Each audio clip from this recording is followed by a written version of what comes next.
What's happening, guys? Solid Mike, Supertraining Gym, Mark Bell's Powercast, HowMuchYouBench.net, Reebok1.com. Here checking in, showing you guys my start to finish of the entire squat workout. We got 500 pounds for a bunch of doubles. I got my boy Smoking also squatting with me, and I think maybe a little bit of footage of Mark. I just wanted to show you guys the exact progression I take. Obviously, it's sped up to not try to bore you, but other than this, my warm-up or mobility for the day is a little bit of hip circle back and forth. I'll do some walks, but basically I'll just set up my little station, which is what this camera is on. I also have a chair or a bench nearby with my belt, my bag, my water. So I'll throw the hip circle on. Supertraining is maybe 5,000 square feet or so, and I'll basically just hip circle around the entire gym until I'm set up, and then I'm warm. And then I'll go plate, plate, plate, as you saw, quarter plate, and here I am at 500 pounds, 5 plates, and a 50-pound squat bar. So I'm about 7-8 weeks out from my next meet. Previously, I squatted 589 pounds. The goal is to squat 600 or more, which will be a big PR. Also just a little bit of a milestone. I'm currently weighing about 225 pounds or so, so I'll be in the 220-pound weight class. First set of 500 felt good. Fatigue is accumulating a little bit. I had a little bit of a hip issue I've been dealing with, as some of you may or may not know. I think my hamstring locks up on me, my glute locks up on me, so I'm just focusing hard on fixing that guy so I can be as efficient as I can to get all the volume in my training done that I need in terms of squat and deadlift. Another question I've been seeing all over the place is, will I be pulling conventional? People think conventional is new to me, but actually I've only pulled sumo in my last powerlifting meet.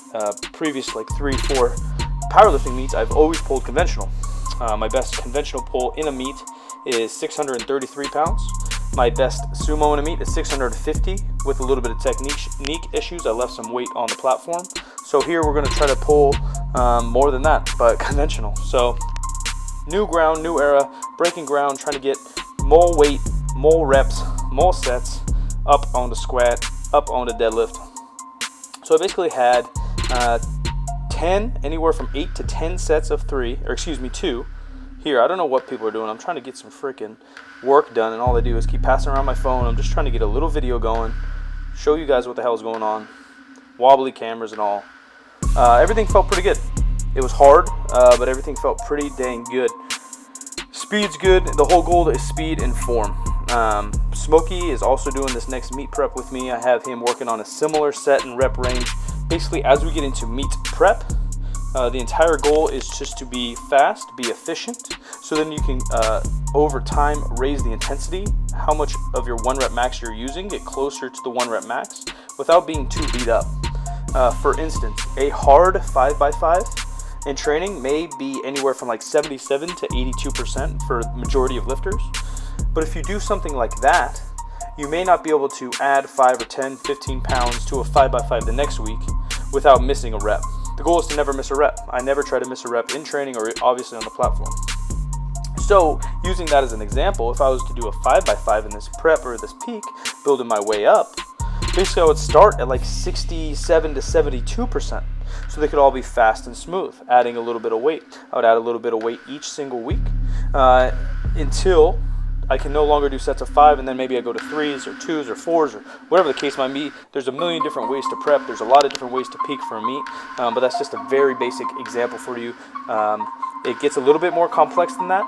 You can't just add weight every single week, and you can't just take away reps, but in the gist of things, that's what we're trying to do. We got a lot of volume here, 10 sets of doubles. That's 20 reps times 500 pounds. My math isn't that good, but that's a lot of weight, a lot of volume for me. And over these next 8 weeks, we'll slowly take away from that volume how much poundage was moved in the training session and raise the intensity, the amount of weight on the bar, closer to my 1 rep max. The closer I get to the 1 rep max, it's obviously impossible to do the same amount of sets and reps. The volume will still be fairly high. Right now, frequency-wise, I'm squatting twice a week.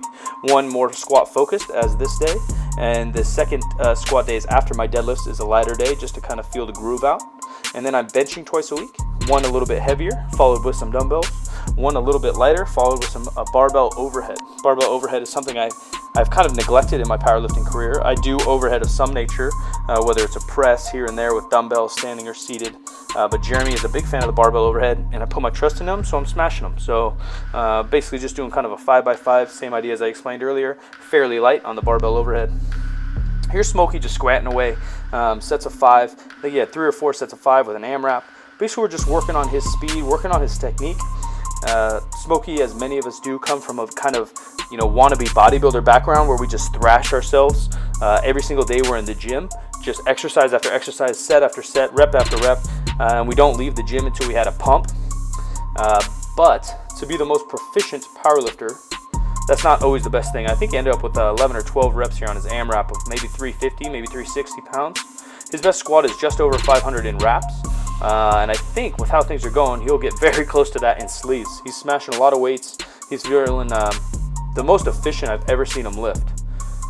Here's just trying to change up the angle for you guys, show you guys a little bit of how I squat, my setup, my technique, my walkout. You can see me breathing into my stomach, breathing into the belt right there.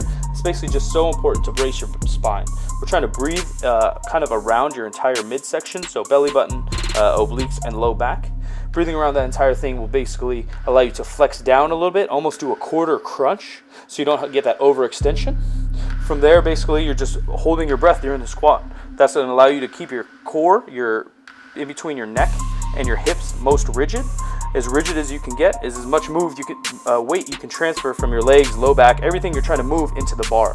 If you're loose in there and you can adjust up or down, obviously the transfer of weight is a little bit less. Like hitting someone with a wet noodle opposed to a raw noodle. Raw noodles are hard, you can transfer that power a little bit better. Just want to show you guys basically an entire squat workout as I showed. After this, I hit some stiff leg deadlifts, and then I got food as soon as I could because I was exhausted. The session took forever. 500 pounds is fairly heavy for me still, even though I'm hoping to squat over 600. In the middle of this training cycle with fatigue and everything else, it's definitely not weight I can joke around with. So it was a long session. People also ask how long I rest in between each set. My basic goal is just to rest as long as I need to do the set as fast and as proficient as I can. No one even cares about my squat. They're taking pictures of themselves. A little selfie battle going on. That's it for this one, guys. Appreciate you. Come along the road to redemption.